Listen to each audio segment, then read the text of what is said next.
आप किस चीज़ पर यकीन करते हैं? आप जिस चीज़ पर यकीन करेंगे वो आपके साथ वैसा होने लगेगा। बहुत से लोग सोचते हैं कि व्यक्ति की प्रार्थना का जवाब उस चीज़ के कारण मिलता है जिसमें वह विश्वास रखता है। ऐसा नहीं है। उसे तो जवाब अपने विश्वास के कारण मिलता है। जो व्यक्ति जिस चीज़ में यकीन करता है उसके अनुसार उसको फल मिलता है। अगर कोई किसी चीज़ को पाना चाहता है तो उसके लिए उसकी वैसी धारणा भी होनी चाहिए और उसी धारणा को रख के वो वैसी प्रार्थना करता है और प्रार्थना करने के बाद उसकी धारणा के अनुरूप ही उसको वो फल मिलता है।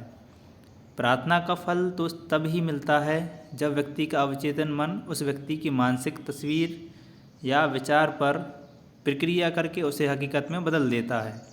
तो इसमें हमारा जो अवचेतन मन है वो उसमें भूमिका निभाता है। अवचेतन मन उसकी मानसिक तस्वीर और विचारों को हकीकत में बदलने का काम करता है। तो विश्वास का यह नियम दुनिया के सभी धर्मों का गोपनीय सिद्धांत है। यह उनके मनोवैज्ञानिक सत्य का छिपा हुआ कारण है। चाहे वो कोई भी धर्म हो, सभी धर्मों में सभी काम पूरे होते हैं। जो धर्म जिस विश्वास के साथ, जिस आस्था के साथ जिसको मानता है या जिस चीज़ को पाना चाहता है उसमें विश्वास रख के उसके अनुरूप कार्य करता है तो उसका जो अवचेतन मन है वो उसको पूरा करने के लिए प्रेरित करता है और उसके कारण वो उसमें विश्वास पैदा करता है और उसके सभी काम पूर्ण होते हैं। धार्मिक भिन्नताएं कई तरह की पाई जाती हैं, जैसे कि बौद्ध, ईसाई, मुस्लिम और यहूदी को अपनी प्रार्थनाओं के जवाब मिलते हैं। चाहे वो कोई भी धर्म हो, सभी धर्मों को अपनी प्रार्थना करने के बाद उनको अपनी प्रार्थनाओं के जवाब मिलते हैं। ऐसा कैसे हो सकता है?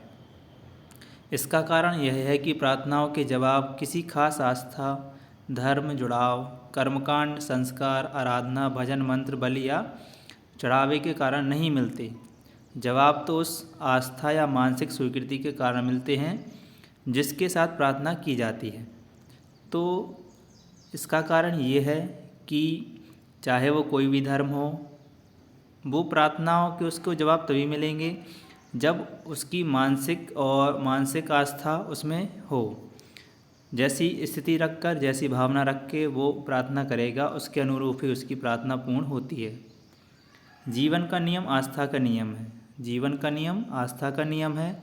आस्था या विश्वास को संक्षेप में आप मस्तिष्क का विचार कह सकते हैं। जो हमारे मस्तिष्क में, दिमाग में विचार चलेंगे उसी को हम आस्था या विश्वास का नाम देते हैं। व्यक्ति जैसा सोचता है, महसूस करता है और विश्वास करता है, वैसी उसकी मन, शक्ति और परिस्थितियों की स्थिति होती है। तो व्यक्ति जो बनना चाहता है, जो उसके जीवन में जैसा हो, जैसा वो चाहता है तो उसको वैसा सोचना पड़ेगा, महसूस करना पड़ेगा और उसमें विश्वास करना पड़ेगा। तब उसकी मन की, शरीर की और परिस्थिति वैसे ही हो जाएगी। तो आप जो भी पाना चाहते हैं, जैसा बनना चाहते हैं, तो आप पहले वैसा सोचिए, उस परिस्थिति को महसूस कीजिए, उसमें विश्वास कीजिए और उसके अनुरूप ही प्रार्थना कीजिए, तभी आप उसको पा सकेंगे।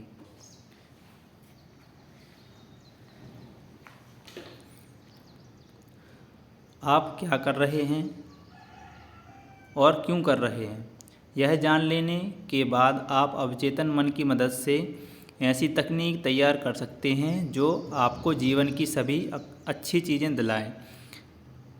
अच्छी चीज़ें कैसे मिलें, उसके लिए पहले तो आपको ये जानना होगा कि हम जो कर रहे हैं वो क्यों कर रहे हैं और क्या कर रहे हैं।